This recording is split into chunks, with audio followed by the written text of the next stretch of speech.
दलमा में महाजन सभा में हमारे साथ सुरेश सोय जी हैं।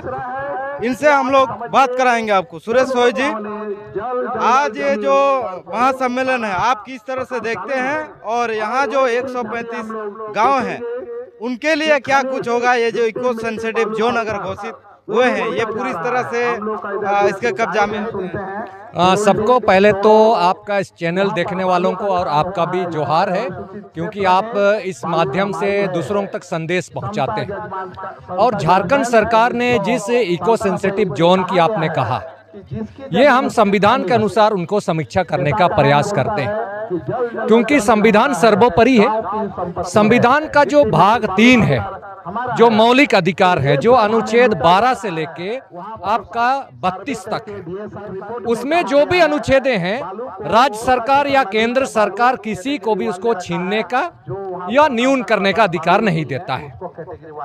तो इको सेंसिटिव जोन जो है, जो 84 गांव खुटखटी गांव है जो प्रभावित होता है दलमा से, तो संविधान ने उनको रहने बसने का अधिकार दिया है अनुच्छेद 15 में, कि जो नागरिक अपने मूल जन्म स्थान से उसको विभेद नहीं करोगे, वह नहीं हटाओगे, क्योंकि मूल जीवन स्थान ही उसका रहने का, जीवन यापन का, उसकी भाषा, संस्कृति, शासन व्यवस्था है, जो एक आध्यात्म स्थल है, पूजा स्थल है। और जो ये गांव है 84, 135 से ज्यादा हो सकता है, ये रैयत है, थाना संख्या है, उसका अपना नक्शा है, ग्राम सभा है, वहां से आप हटा नहीं सकते।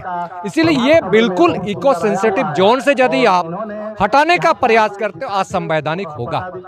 सुरेश जी, यहाँ 29 मार्च 2012 को इको सेंसिटिव जोन घोषित किया गया था यहाँ, और उसी के तहत जो है 911 परिवारों को अवैध कब्जा बोलकर इन्हें नोटिस दिया गया था। यहाँ के 135 जो गांव हैं उन लोगों को नोटिस दिया गया था। वो 911 परिवारों को आप उन्हें हटाने के लिए अवैध कब्जा कहा जा रहा है इको सेंसिटिव जोन क्षेत्र। अच्छा, ये इको सेंसिटिव जोन 1912 को, तो 1912 को यदि केंद्र सरकार का कोई गजट आता है, क्योंकि भारत सरकार का जो वन मंत्रालय है 1912 को आया, तो 1912 से पहले क्या वो आदिवासी या मूलवासी जो गांव का लोग था 1912 से पहले थे या 1950 से पहले नहीं थे? यदि संविधान निर्माण से पहले या 2006 जो फॉरेस्ट एक्ट 2006 बना, वन परंपरागत अनुसूचित जाति जो परंपरा अधिकार अधिनियम जो 2006 रहते हैं, उससे उसके आसपास थे, वन पट्टा नहीं मिला, या वो आदिवासी जिनको हटाया जा रहा है वो उसका खतियान है। यदि उसका खतियान है, यदि उसका थाना संख्या है 1950, 1961 या 1964 का सेटलमेंट में यदि गांव चढ़ चुका है, यानी वो गांव के मूल लोग हुए संविधान के अनुसार। और 2012 यदि ये बोलता है कि ये इको सेंसिटिव जोन से इसको अवैध है, तो मैं उस पदाधिकारी को पूछना चाहेंगे आपके चैनल के माध्यम, आपका हिम्मत कैसे हुआ कि 2012 का जो कानून है उस कानून से आप किसी व्यक्ति को आप हटा रहे हैं? क्यों?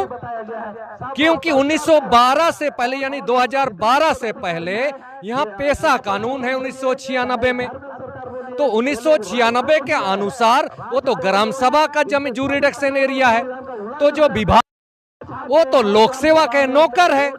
नौकरों की स्थापना किस अधिनियम से हुआ? यदि फॉरेस्ट एक्ट बोलेंगे 1972, तो क्या 1972 को केंद्र सरकार ने, संसद ने, राष्ट्रपति ने उस समय का ये जो इको सेंसिटिव जोन है 2012 उस समय का, या 1972, अगर कोई बोलना नहीं चाहता है तो मैं स्पष्ट कर देता हूं उस विभाग को। यदि आप ये कहते हो कि 1912 से पहले 1972 में जो कानून वन्य जीव अभ्यारण्य 1972 कानून बना, उसका जो अनुसूचित क्षेत्र में विस्तार है कि नहीं, पहले तो साबित कीजिए। 1912 को तो बाद में, 1972 साबित कीजिए कि भारत के अनुसूचित क्षेत्रों में भी इस इको सेंसिटिव अधिनियम को राष्ट्रपति ने उस समय स्वीकार किया, उसका हस्ताक्षर किया। इस चैनल के माध्यम से मैं उन श्रोताओं को भी मैं कहना चाहता हूं, आप बोलने सीखिए। अनुसूचित क्षेत्र में किस राष्ट्रपति ने साइन किया? यदि साइन नहीं हुआ तो यानी वो विभाग भी नहीं होगा, क्योंकि विभागों का विस्तार चाहे झारखंड सरकार का वन, पर्यावरण एवं जलवायु विभाग हो या भारत सरकार का वन मंत्रालय के अधीन जो विभाग हैं, वो विधि के अधीन ही आएगा। यदि विधि नहीं है तो विभाग भी नहीं आएगा। यानी झारखंड में जो 2012 में बना वो शेड्यूल एरिया के लिए नहीं है, यानी ये विभाग अवैध कब्जादारी स्वयं है। ये एक कार्यपालिका नियमावली, यदि झारखंड सरकार ने इसको नोटिफिकेशन किया, ये लोग को 2012 के अनुसार अवैध घोषित कर रहे हो, तो मैं उस पदाधिकारी को या उस सरकार को चुनौती दूंगा, क्योंकि जो विभाग ने उसको नोटिफिकेशन किया, विभाग का स्थापना झारखंड कार्यपालिका नियमावली 2001 के तहत विभागों का आवंटन हुआ।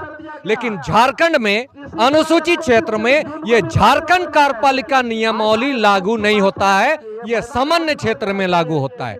और यह झारखंड कार्यपालिका नियमावली 2001 इस चैनल के माध्यम से उन तमाम आपका दर्शकों को मैं बताना चाहता हूं कि ये जो झारखंड सरकार ने 2001 बाबूलाल मरांडी ने जो लागू किया, भारतीय जनता पार्टी ने जो लागू किया, झारखंड कार्यपालिका नियमावली 2001, ये बिहार कार्यपालिका नियमावली 1979 को अंगीकृत किया गया है।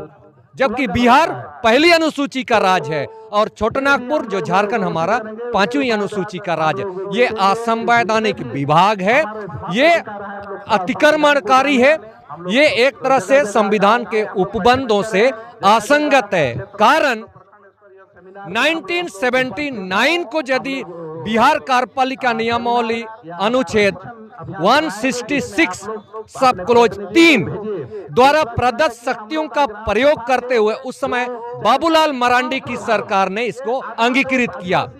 अंगीकृत करने के बाद 2010 में आपका अर्जुन मुंडा मुख्यमंत्री बनते हैं, टीएससी का अध्यक्ष भी बनते हैं। लेकिन जो ये झारखंड कार्यपालिका नियमावली 2001 टीएससी से अप्रूव नहीं हुआ और ना ही झारखंड विधानसभा में पारित होकर के राज्यपाल जो कस्टोडियन है उन्होंने इस पर हस्ताक्षर किया। ये इलीगल असंवैधानिक कानून है, कार्यपालिका इसको नहीं कर सकता है। अगर ये असंवैधानिक है तो इसको हटाना चाहिए था। आखिर ये असंवैधानिक कानून चल कैसे रहे हैं? चलने का कारण है आपकी विधायिका। विधायिका में सत्र चलता है, अभी भी सत्र चल रहा है। जो ये नोटिफिकेशन विशेष परिस्थितियों में किसी विषय पर नोटिफिकेशन के माध्यम से राज्यपाल नोटिफिकेशन जारी करता है, लेकिन साइन करना होगा। उसके नाम से सचिव लोग साइन कर रहे हैं, राज्यपाल को भी गुमराह कर रहा है, संविधान को भी कर रहा है। तो जब ये नोटिफिकेशन आता है तो नोटिफिकेशन 6 महीना के लिए अप्लीकेबल रहता है, और वही नोटिफिकेशन को जो सत्र में आता है उस नोटिफिकेशन को विधानसभा में पास कराना पड़ता है जनता के द्वारा। असंवैधानिक विधायकों संविधान से अनभिज्ञ बिचौलिया दलाल प्रवृत्ति का, ठेकेदार प्रवृत्ति का विधायकों के कारण जो 24 अस्थायी समिति में बैठे हुए लोग भी, उनका विधानसभा में कभी क्वेश्चन नहीं पूछता है कि यह असंवैधानिक क्यों है करके। कारण उसके जो ब्यूरोक्रेट्स है, जो अभी हेमंत सोरेन का जो सचिव है, या सुदीव कुमार का जो नगर सचिव है, या फॉरेस्ट विभाग का जो सचिव है टूरिज्म का, वो आपका मुकेश कुमार है, या उसकी डायरेक्टर है आपका विजया यादव जी। इनके कंट्रोल में, इनके ड्राफ्टिंग पर आपका विधायक सांसद लोग विधानसभा में साइन करता है। उदाहरण, ये जो विधेयक है झारखंड विधानसभा से, यही झारखंड पर्यटन विकास एवं निवर्धन विधेयक 2015 पास हुआ है। इसी का आलोक में यहाँ टूरिज्म को बनाया जा रहा है, लेकिन इस पर राज्यपाल का साइन नहीं है। इस पर नहीं है। दूसरा, टीएससी से भी अप्रूव नहीं है। यदि टीएससी से अप्रूव नहीं है तो ये अप्लीबल कैसे हो रहा है? संविधान से अनभिज्ञ, ठेकेदार मानसिकता का, लोगों के नेताओं के कारण ये अप्रूव नहीं होते हुए भी ये अप्रूव जैसे होता है, क्योंकि ब्यूरोक्रेट्स को पैसा मिलता है। ये डेवलपमेंट प्लान का पैसा, अरबों खरबों का पैसा, लूटने का पैसा मिलता है। नियुक्ति होते हैं लोग, यहाँ पर डीएफओ नियुक्ति होता है, आपका निचला स्तर का रेंजर नियुक्ति होता है, प्रशासनिक पदाधिकारी और केंद्र सरकार से पैसा लेता है। ये बिल्कुल ही पैसों को लूटने का एक तंत्र है। झारखंड सरकार उसी पर चल रही है और झारखंड सरकार अलॉटमेंट कर रही है अनुसूचित क्षेत्र का जमीनों को, जबकि सीएनटी एक्ट है, पेशा कानून है, भूमि अधिग्रहण अधिनियम 2013 लागू है, विल्किंसन रूल है।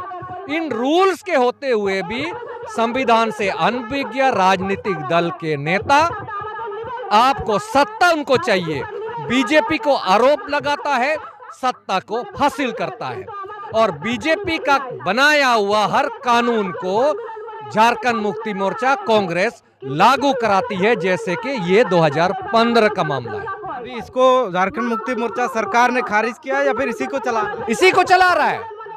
2022-21 में ये वाला फिर से आया है प्राधिकरण, झारखंड पर्यटन प्राधिकरण बना रहा है और उसका जो मुख्यमंत्री इसको कस्टोडियन के रूप में है।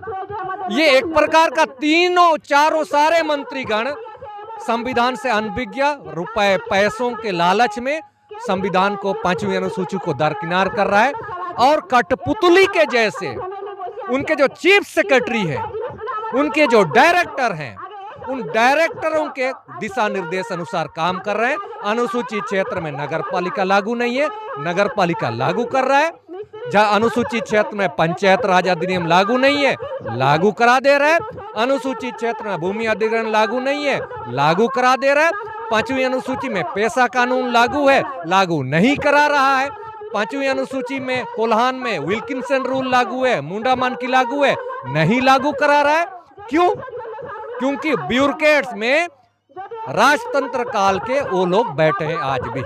इसीलिए संविधान के होते हुए भी हम संविधान से बेदखल हो रहे हैं और कम पढ़े लिखे लोग हैं। जुडिशियल भी वही काम करती है, न्यायपालिका में भी हमारे आदमी नहीं है।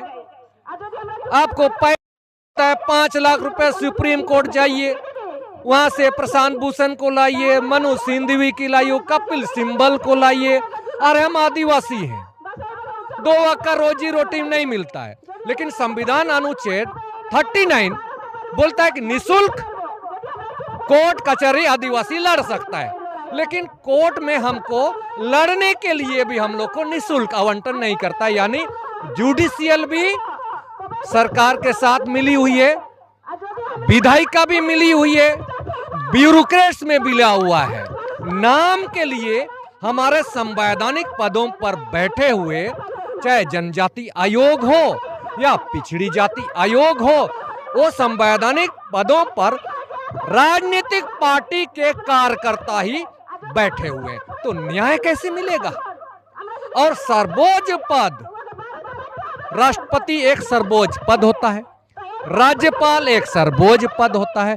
वहां पर भी जिसकी सरकार बनेगी केंद्र में, वो कभी न कभी जो पार्टी से जुड़े हुए थे ऐसे लोगों को ही राष्ट्रपति बनाते हैं, राज्यपाल बनाते हैं। जबकि 1983 आसपास में सहकारी आयोग बना था कि संवैधानिक संस्थाओं में राजनीतिक पार्टी से जुड़े हुए विधायक रहे, सांसद रहे, पार्टी लोगों को राष्ट्रपति या राज्यपाल नहीं बनाया जाना चाहिए, ऐसा दिशा निर्देश हुआ था सहकारी का आयोग में। अगर ये लोग बैठेगा तो पार्टी के हितों के अनुसार करेगा, संविधान को लोग सर्वोपरि नहीं मानेगा। इसको हमें समझना चाहिए।